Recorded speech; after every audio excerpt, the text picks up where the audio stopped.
विस्थापित काश्मीरी पंडितांचं नेमकं दुःख काय? 90च्या दशकात काश्मीरहून देशात अन्य ठिकाणी स्थलांतरित झालेल्या काश्मीरी पंडितांच्या जखमा अजूनही ताज्या आहेत.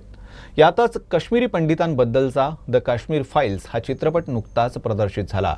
या चित्रपटावरून अनेक वादंग निर्माण झाले आहेत. दरम्यान UCN न्यूजनं नागपुरात राहणाऱ्या काही काश्मीरी पंडितांसोबत या चित्रपटाबद्दल संवाद साधला. या चित्रपटानं धक्कादायक वास्तव समोर आणलं असून धर्मनिरपेक्षतेच्या नावावर सुरू असलेल्या राजकारणावर हा चित्रपट प्रहार असल्याचं त्यांनी सांगितलं. एक फिल्म इन दिनों राष्ट्रीय विमर्श का केंद्र बनी हुई है. प्रधानमंत्री नरेंद्र मोदी द्वारा इस फिल्म की तारीफ किए जाने के बाद में इस फिल्म से जुड़ी चर्चाओं को बहुत ज़्यादा बल मिला है. हम बात कर रहे हैं फिल्म कश्मीर फाइल्स की. कश्मीर फाइल्स को लेकर देश में इन दिनों अलग अलग तरह की बहस चल रही है. कुछ बहस पक्ष में है, कुछ विपक्ष में है, लेकिन इन सब के बीच में जिनकी ज़िंदगियों पर आधारित ये फिल्म है, उन लोगों का क्या कहना है इस फिल्म को लेकर, और जिस तरीके से कश्मीरी पंडित की ज़िंदगियों को फिर से इस फिल्म के माध्यम से उकेरा गया है, और 1990 के दशक में जो घटनाक्रम कश्मीर की वादियों में हुए हैं उनका दृश्यांकन ये फिल्म करती है. कई लोगों की कहानियों को ये प्रदर्शित करती है. इन कहानियों फिल्म में जो पात्र दिखाई देंगे वो पात्र तो हैं ही, लेकिन प्रत्यक्ष तौर पर जिन्होंने अनुभव लिया है उनमें से डॉक्टर गंजू हैं, जो इन दिनों नागपुर में रह रहे हैं. 19 जनवरी 1990 के दिन की ये घटना है. उस समय आपने इस जो घटनाएं और जो सारी चीज़ें हो रही थी कश्मीर में उसका आपने प्रत्यक्ष अनुभव लिया. शेर कश्मीर जो हॉस्पिटल था, आप वहाँ पर कार्यरत भी थे. तो इस फिल्म के परिप्रेक्ष्य में कौन सी नई तरह की चर्चाएं कश्मीर को, कश्मीरी पंडितों को लेकर सामने आती हुई आपको दिखाई दे रही हैं? मुझे लगता है आज पहली बार शायद लोगों को मालूम पड़ा है कि वहाँ पर सच्चाई क्या थी. अभी तक लोग हमें समझते थे ये भगोड़े हैं, भाग के आ गए, उनके साथ लड़ नहीं सके. मगर आज इस फिल्म ने बता दिया है कि हम भगोड़े नहीं थे. हम तो देश का झंडा लेके वहाँ बैठे थे, मगर वो देश का झंडा भी लेकर हमें उतनी ताकत भी नहीं रखी गई क्योंकि कोई सपोर्ट सिस्टम नहीं था वहाँ पर, और फिर हमको अपनी जान बचाने के लिए वहाँ से छोड़ कर आना पड़ा. अगर हम नहीं छोड़ते तो जो 100 या 200 या 300 लोग मरे, वहाँ पर आप देखते कि सारी पॉपुलेशन ख़त्म हो जाती थी. आप ये बताएं कि फिल्म को ऐसा कहते हैं कि वो समाज का आईना है. कश्मीरी पंडितों ने वो सारी त्रासदी को झेला है. अब कश्मीरी पंडित कश्मीर से नहीं है. जो कश्मीर कश्मीरी पंडितों का था, अब वो उनके पास में नहीं. कश्मीरी पंडित अलग अलग जगहों पर रह रहे हैं विश्व भर में.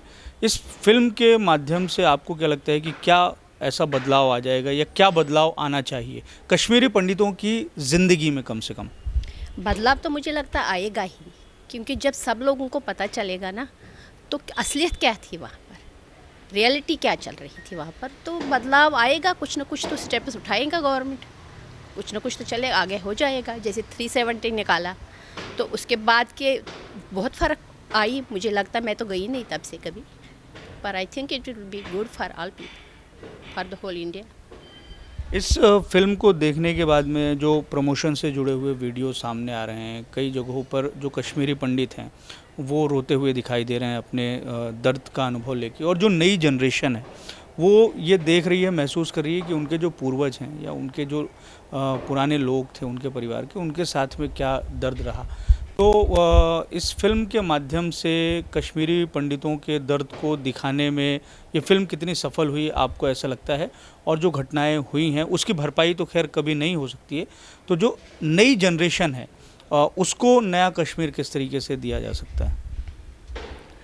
देखिए, ये फिल्म के माध्यम से ऐसा हो सकता है कि मतलब जो हमारी नई जनरेशन है, यंगर जनरेशन है, क्योंकि अभी तक 4 जनरेशन्स इस 30 साल में जो 3 जनरेशन्स निकल गई है, और 4th जनरेशन जो है छोटे बच्चे हमारे, तो उनको मालूम ही नहीं है कश्मीर क्या चीज़ है. हम बोलते हैं कि हम कश्मीर हमारी मदरलैंड है, आप कश्मीरी हो, मतलब हम तो वहाँ पैदा ही नहीं हुए, हमने देखा ही नहीं है, तो हम कैसे मानेंगे कि कश्मीर हमारा है.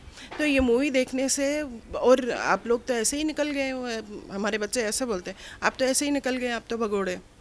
तो ये मूवी देखने से एक चीज़ उनमें मतलब एक सेंस ऑफ रिस्पॉन्सिबिलिटी अपने पेरेंट्स के प्रति, अपने एंसेस्टर्स के प्रति, कि हाँ किस त्रासदी को झेल कर ये लोग आ गए हैं. कोई भी सभ्यता जो है वो मजबूत तभी तक रहती है जब तक वो एकत्रित हो। 1990 में जो घटनाएं कश्मीर में हुई हैं वो सिर्फ ना केवल कश्मीरी पंडितों के लिए भयावह रही, बल्कि कश्मीरी पंडितों की जो एक सभ्यता रही है उसको भी कहीं ना कहीं बर्बाद करने का काम किया है।